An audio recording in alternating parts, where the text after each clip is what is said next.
Olá pessoal, tudo bem? A aula de hoje é sobre as descobertas depois de Mendel. Sabemos que Mendel ele é considerado o pai da genética, né? Exatamente por quê? Porque ele conseguiu formular leis da hereditariedade mesmo antes de ter conhecimentos fundamentais sobre certos conteúdos que são importantíssimos para a genética. Conhecer o material genético propriamente dito, né? Conhecer os cromossomos, informação sobre DNA, gen, divisão celular, ou seja, mitose, meiose. Ele formulou essas teorias por base do que ele via lá nos seus cruzamentos com ervilhas. Porém, ele não, ele não tinha esse aparato que hoje em dia tem, que facilita a comprovação dos dados, certo? No entanto, as teorias de Mendel ou as leis de Mendel, elas não foram aceitas porque na época ela batia de frente com as ideias darwinianas, né?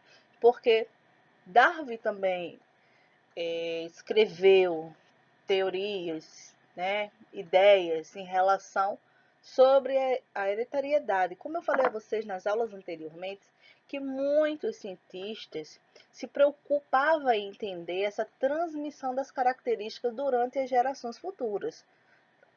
E aquele que as pessoas achavam que tinha mais coerência, né, ou que elas se identificavam, era aquelas que de fato elas aceitavam melhor, certo? Então, a teoria ou as leis de Mendel, elas passaram em média 30 anos adormecida. E só veio depois desses 30 anos serem novamente descobertas por pesquisas independentes. Aí, como assim, professor, pesquisas independentes? Isso quer dizer que pesquisadores, né, independentemente, estavam trabalhando com alguns estudos sobre ou plantas, digamos assim, ou animais, e eles tentavam buscar também como é que essa informação genética, né, passava as características para outros seres. E, de fato, o único trabalho que tinha, que colaborava e que estava próximo do que eles estavam estudando era de quem? De Gregor Mendel. O primeiro pesquisador que eu trago aqui para vocês é o Walter, certo? Ele demonstrou que os cromossomos ele ocorrem aos pares e que a distribuição da formação dos gametas coincide com os fatores de Mendel. Lembra-se que lá, quando estávamos estudando os cruzamentos com ervilha, Mendel ele falava o nome fator, porque ele não falava a palavra gens, né? Esse fator segrega com aquele, porque de fato ele não tinha esse conhecimento genético, mas aqui já, né, em 1910, digamos assim, por aí, as pessoas já tinham um conhecimento um pouco melhor de genética do que tinha há 30 anos atrás. E com seus estudos em gafanhotos, né, o Walter, ele conseguiu demonstrar que as ideias de Mendel elas estavam corretas. Mas não apenas eles, outras pessoas também durante a história pós-Mendel também estudou outras coisas que veio colaborar para cada vez mais essa teoria de Mendel ela fosse aceita, como é o caso de Theodor. Ele descobriu que os cromossomos deveriam estar presentes para que ocorresse o desenvolvimento do embrião. Claro que sim. Por quê? Porque os cromossomos é onde está as características genéticas vindas dos pais e da mãe, né? Quando vai ter o cruzamento lá, vamos ver que esses supostos fatores, ou esses cromossomos, ou genes, vai vir uma parcela do pai e da mãe.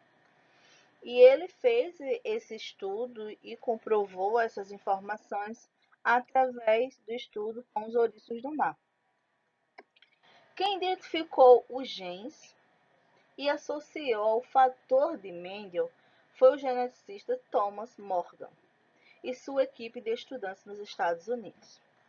Então, Os outros anteriores comprovaram apenas a teoria, certo?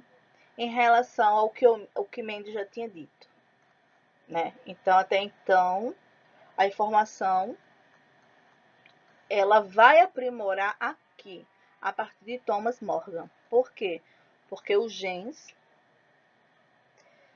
é um momento importante de conhecer os processos de modificações da característica.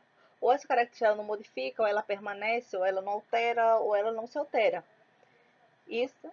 E também podemos analisar em relação ao tempo, certo? Por quê?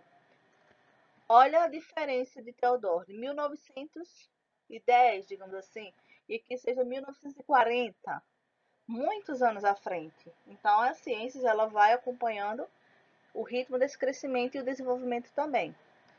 Ele estudou com seus alunos a mosca da fruta, seu chamado de Drosophila, certo?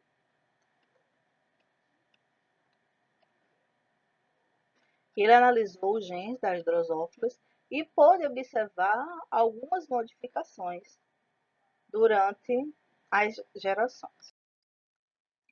Mas por que ele escolheu as drosófilas? No mesmo caso que Mendel escolheu as ervilhas, para essa equipe aqui de Thomas escolher as drosófilas, é exatamente pela facilidade, pelas inúmeras vantagens que ela vai apresentar. Qual era? Elas eram pequenas, fácil de se alimentar ou de alimentar elas, fácil de serem criadas, as fêmeas produzem muitos ovos. As 2 semanas, né, era suficiente para gerar um número elevado de descendentes, ou seja, a cada 2 semanas, uma quantidade excelente de descendentes. Elas possuíam apenas 4 tipos de cromossomos, que é fácil também, um número pequeno de analisar. E essas características fáceis de ser observada, ela teria também, como tinha lá nas ervilhas, né? No caso, qual era o tipo de asa, qual era a cor do olho, essas variações simples que visualmente era possível analisar. O cruzamento com as drosófilas é possível observar o nascimento de descendentes com características novas que nunca tinham sido vistas antes na população. Ou seja, a cada cruzamento que eles faziam com aquele grupo que eles tinham de moscas, eles observavam que características novas que não existia na população original começou a surgir, certo? Então, se algo é novo, houve uma mudança. Só que mudança lá em genética, ela recebe outros nomes, né? Como é possível explicar esse argumento de novas características? Vários fatores, eles podem causar alterações no material genético. Isso sabemos. De um determinado indivíduo. Pode ser pela radiação, hoje em dia pela alimentação, por exposição a compostos químicos e N outras características. E essas alterações são conhecidas como mutação. E quando essas alterações ocorrem nas células reprodutivas, ou seja, nos gametas, e essas características, elas são transferidas, ou seja, essas informações, ela é transferida para a geração seguinte, ou seja, os pais transmitem para os filhos. Chamamos esses indivíduos de mutantes, certo? Então, quando esses pais já nasceram com a modificação, eles são mutantes. E quando eles também serão mutantes, mas ocorre a mutação, certo? E por eles terem essa mutação e eles vão passar para outros também, os outros também serão mutantes, ok? Porque aí houve uma modificação nesses indivíduos e se a natureza lá futuramente vê, quando estiver estudando a evolução, vê que isso é bom, eles podem se perpetuar e formar até uma nova espécie, Mas isso quem diz é o tempo. Mas o que é que a gente tem que ter aqui de conhecimento? Que os novos indivíduos que surgem, né, com características não vistas na população original, eles sofreram uma mutação. E se essas características desta mutação que esses indivíduos receberam, elas também alteram as suas informações genéticas lá no gameta e ele consegue transmitir para os seus filhos, eles estão produzindo indivíduos o quê? Mutantes, ok? Então, pessoal, ficamos por aqui hoje. Alguma dúvida, me procura lá no grupo e vamos interagindo, tá certo? Um beijão e até mais.